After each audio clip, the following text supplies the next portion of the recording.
Well, what is going on YouTube? Welcome back to A Therapeutic Edge. Thank you so much for joining me. I've got something new to me on the table. This is a brand new knife. I just got it out of the box about a week ago. But it's not a new knife. This has been around for a couple of years at least. This is the Kizer Gunhammer. And I ordered this on the same day that I found out the knife community at large lost a really well-known name. You see, this is a Darrel Ralph design, and Darrel Ralph has passed away. So there was a bit of symmetry in ordering this. Things came together in just the right way. I've wanted one for a long time. White Mountain Knives had a bunch of new old stock. They released a bunch of these classics at a really, really good price, so I couldn't not pull the trigger. And then later that day, I discovered that Darrel Ralph had passed away. So now I have one of his designs in the collection at just sort of the right time, you know? If you're looking for information on Darrel Ralph and his designs, he's got a website that's still up and running, at least last I checked. You can find a bunch of stuff about him on Instagram. You can go poke around at his other designs and his work, but he's been in the industry for a long time. As of a couple of weeks ago, when all this went down, his family had asked that people not send a bunch of messages and not do a lot of things because they were dealing with their grief. So let's celebrate his life by taking a look at a really excellent Kizer. The Gunhammer comes in a couple of forms. This one happens to be the drop point. They are recurve. I love the milling on the titanium scales. Now it's both sides, although there is an interesting design choice on this side. Now you can flip this clip, just switch it around and go tip down if you're into such a thing. And so they actually milled the same flat spot as is underneath the clip on this side for both sides. When I was looking this thing up and poking around for reviews and other people's thoughts and feelings on it, people had complaints about that. I don't know. I don't mind it at all. I think it gives it an interesting... Well, it flows, so it doesn't bother me, but I can see why some people didn't understand it. There is no left-hand carry option, unfortunately. The show side scale is clean without the marks for that, and there's nowhere to put the clip in down there. It's a frame lock, and we are locked up at about 40%, which is common for Kizer of the era. As I said, this has got to be 3 years old now. There is a steel lock bar insert, so you're not titanium on the S35VN, which is what the blade is. It is running on bearings. This is their older design, so it is, I'm pretty sure, a free spinning pivot, which they have since corrected. This is a Kizer from when I loved Kizer knives. Big chunk of S35VN, lots of titanium. They have since decided to go in a different aesthetic direction, which, you know, a lot of people love it. They still make great knives, but it's not really my favorite thing. This is when I really fell into that company, and this is one of the reasons why. Now, what else do you get? Well, as I said, you get an absolutely gorgeous blade in S35VN. I mean, just look at that. Look at it. Would you look at it? Sorry, bees, I couldn't help myself. It has a perfect grind, at least this one does. Nice and even all the way up the length of the blade. There is no smile back here where it comes down into the plunge. This is just enough space for my big old fingers to get in and use as a forward choil if I really wanted to, but it's not really built for it. You're supposed to hold this knife like this, and it's very comfortable this way. That milling that we were talking about gives this thing a ton of excellent grip.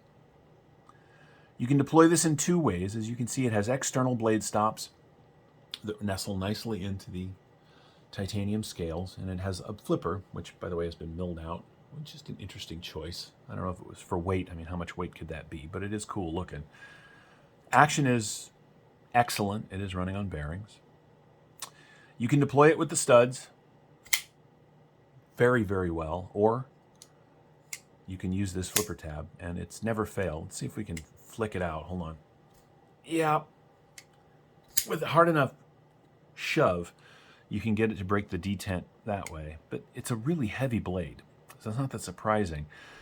I'd give this detent, well, if 10, it's a 1 to 10 scale. 10 being you cannot open the knife. One being, if you do that, it will drop open. This is a 6. Stiff enough. Good snap. Very comfortable handle. Now, I'm not usually a fan of forced grip area because the way they've done these 12s, but for my particular hand size, it really is like it was made for it.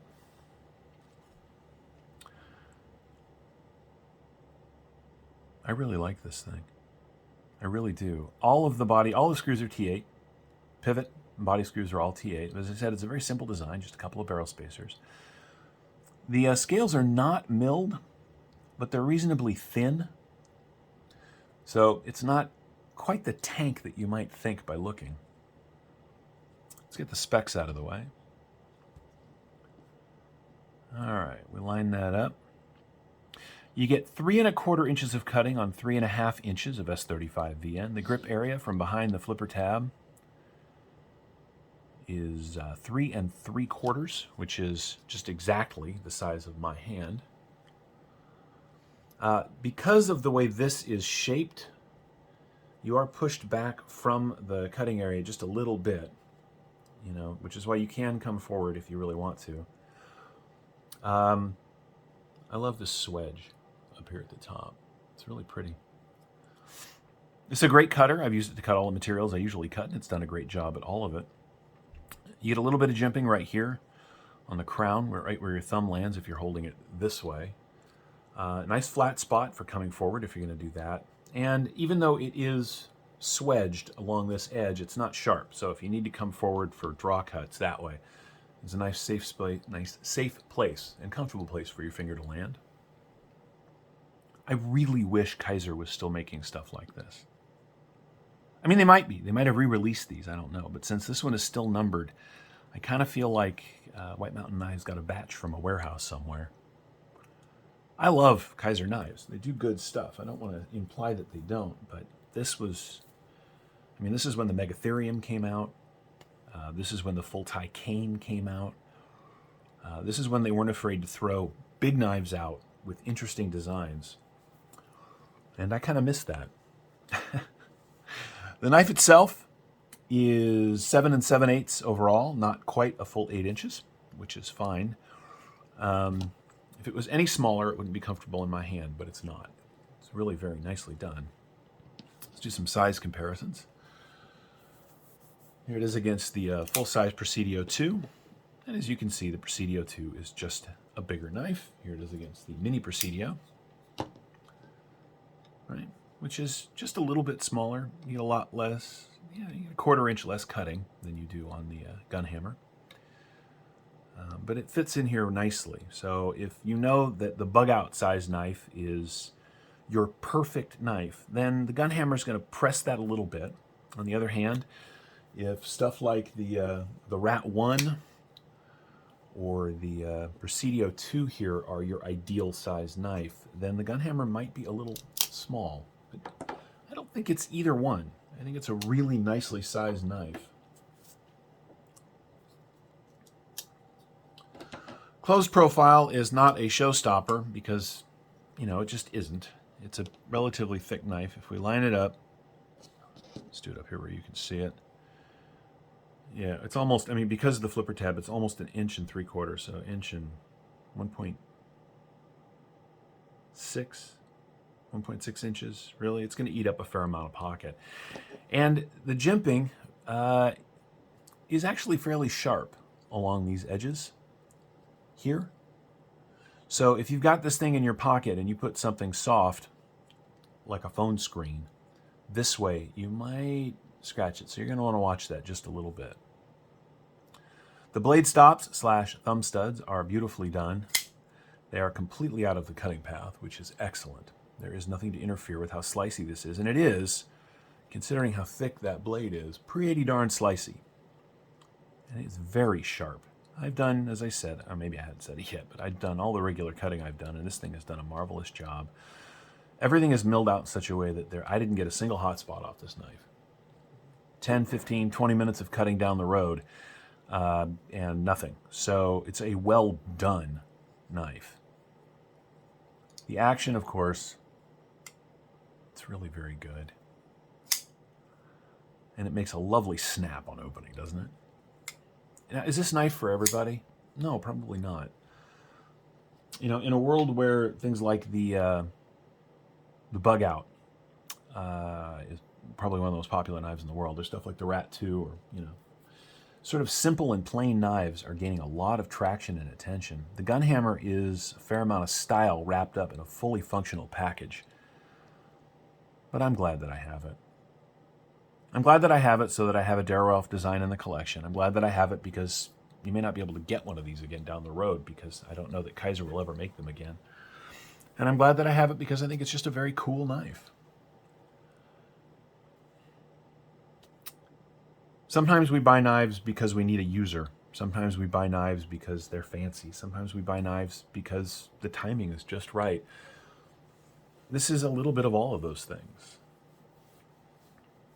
It's an artistically done, well-built, kind of stylized knife from a designer that's no longer with us. I know I usually weigh it and do a bunch of other stuff, but I don't care. I'm not going to do that today. Nope, today we're just going to spend the last, 8 minutes or so looking at this together, and then I'm going to say the knife industry moves damn fast. Styles come and go. Model numbers come and go. I mean, unless you want a Rat 1 or a Buck 110, if you see something you like, jump on it.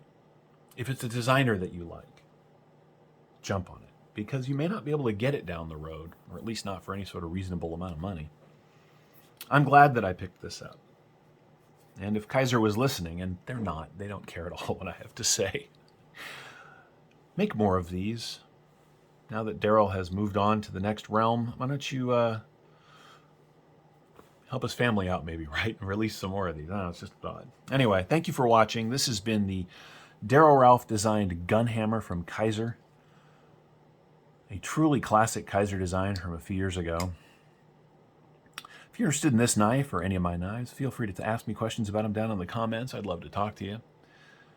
I will post a link to White Mountain knives just for giggles, but I don't think you're going to find one there in the description below. Thank you so much for watching, guys. We'll see you next time.